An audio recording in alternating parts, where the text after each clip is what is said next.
Hey guys, it is Tristan with Nerdette's NewsStand, and I want to talk about three things before we go into DC fandom, and I'm sure I will be talking a lot and have a lot of different videos tomorrow.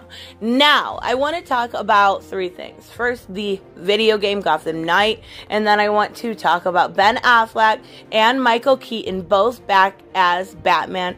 And also, I want to talk a little bit about the Ray Fisher stuff and just what I think when it comes to that situation. So first off, let's talk about the game. This is going to be quick. It is about fucking time. That's all I have to say about that. I've been waiting for so long for this game. I have made videos about different, things that they linked when it came to this game. And nothing ever came to fruition. And finally now, we are getting an announcement tomorrow. And from the leaks, it looks like it will be available fall 2020. Thank you, thank you, thank you. Alright, let's go into the new Batman.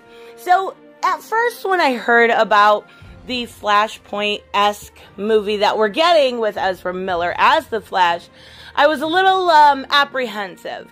Once you go down that, it's very hard to explain to normal fans, I'm not talking about comic book readers, normal fans, how a multiverse works, yet they were able to mildly do it when it came to the CW. So I trust that it can be done, but I was apprehensive about the fact. And when we started hearing those Micheal Keaton rumors and stuff, I was like, yeah, there's no way, right? There's just no way. It doesn't make any sense because I was expecting him to play Thomas Wayne if we're talking Flashpoint, right? So it didn't make sense to me. Now, they are going to obviously not make it exactly the same. I do think they're still doing the same with Barry going back, trying to save his mom. And we're going to have Eobard Thawne, which I hear is rumored to be Michael Fassbender, which would work, which would totally work. I just don't know if Sony would allow that.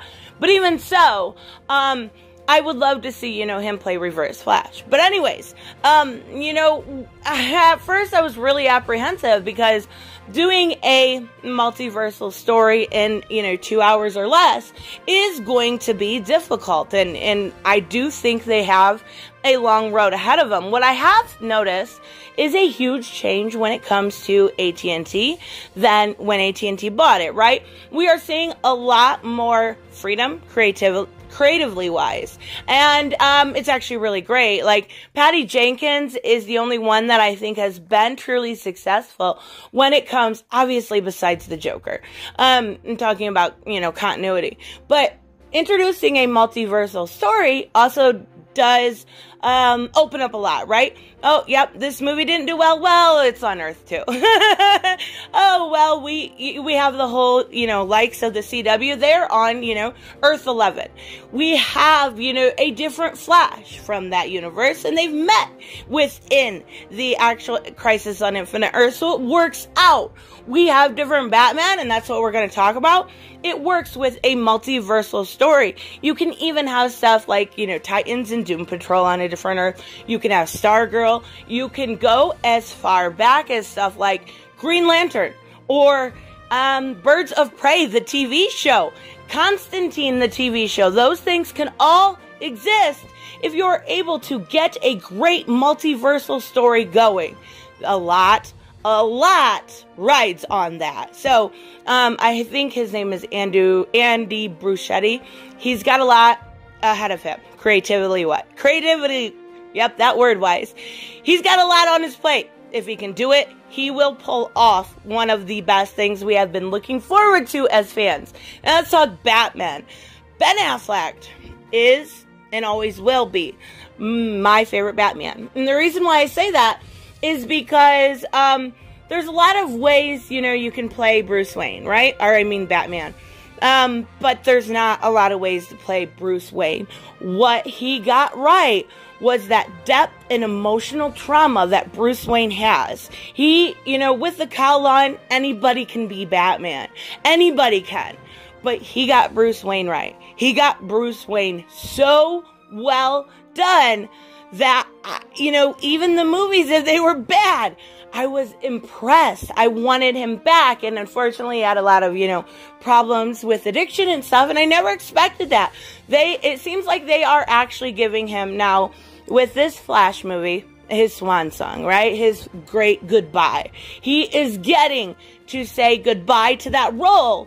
And then I have a feeling his Earth, or what was left of his Earth, is going to be erased, because from what it seems, the director said that basically we're going to see Ben Affleck in the beginning as Batman, kind of going with Ezra Miller's Flash back and forth, and then when Ezra Miller shoots back to the past, he is going to go along the multiverse. We don't know where he's going. He could even go to terrible Batman and Robin. Yeah, I know people think it's terrible, but I love me some cheesy Pamela Isley. I love it. We could go anywhere when it comes to this multiversal story. They could hit Ryan Reynolds' Green Lantern, but eventually they are going to end up at Michael Keaton's Batman, and he's going to bring him back from the past to the future, and he is going to be that Bruce Wayne. Now, I do know they are going to fit still Robert Pattinson's Batman in there somewhere, because he is the future as Batman, and I think Michael Keaton is going to be what I'm hoping to see him as, and I don't know that this is possible, but I'm hoping he's going to be like the Nick Fury, right? Where he kind of goes in and will be in the Flash, and maybe he'll touch in this movie, and it'll all kind of be a connecting piece to the Team Justice League as a whole. That would be great. Otherwise, I mean, you could put even Superman in that Nick Fury spot where he's connecting the team. So either way, I think it would do well. I am excited to see Ben Affleck more than I am Michael Keaton. But Michael Keaton also, that movie came out when I was 3 years old. I didn't see it until I was quite a bit older.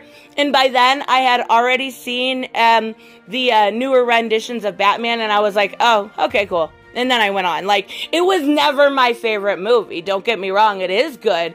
But I loved me some cheesy Robin when I was that age. But that was the first movie I had ever seen, and I thought it was, like, the coolest thing. Like, these things I had been reading were simply on the TV, and it was amazing. So, let's talk about, very quickly, Cyborg. Ray Fisher, you are a mess, honey. You are such a mess. And I know I'm going to get people in the comment sections like, oh my God, this is proof of nothing. Nobody else has complained about Jeff Johns and John Berg, Joss Whedon. Yes, of course, he's had his complaints. Nobody else has complained about them but you. Actually, we've seen people go quite the opposite, especially when it comes to Jeff Johns. And again, like I said in my last Ray Fisher video, I'll tell you right now, I have a bias towards Jeff Johns. I am a Jeff Johns fangirl. But when you are throwing accusations that are baseless, when you are throwing accusations that have no merit, no proof, nothing, you are simply no better than the Me Too activists that played games. And that's what it is at this point. Quit playing games. If this investigation brings something up, I'll eat my words. I've never been afraid to say I'm sorry if I was wrong. But I think I'm right. And the reason why I say that is simply because there has not been any other allegations of any sort of power abuse, enableization, anything like that when it comes to, these people at all. One person. You know what it is, sweetheart? You are a drama king. And you want to make a name for yourself. And by invoking the Snyder cult, and don't get me wrong, I cannot wait for the Snyder Cut. I am so excited for that. I'm so excited for the trailer tomorrow and everything. But you're weaponizing these people. You're weaponizing these people to go against anybody that you deem needs to be gone against. You are enabling cancel culture, and I'm completely against that. Just like, I've seen people complain about Ezra Miller still being the Flash. I don't care. I don't care at all. I have no need for cancel culture. So that's what you're trying to do, and I'm not there for it. I'm just not. Unless you have some facts and logic, I think you are a princess at heart, and I think you simply want some attention. I think something didn't go your way, and you didn't like it, and you maybe got some hurt feelings along the way, right, Ray? Like, it's hard, right? It's so hard to be an actor. And you do work long hours. I'm not being dismissive of that. But what I'm being dismissive of is everybody work long hours. Everybody is human. So if someone got pissy with you or something like that, yeah, that's normal. That's called life, honey. This is not participation trophy era. Get over it.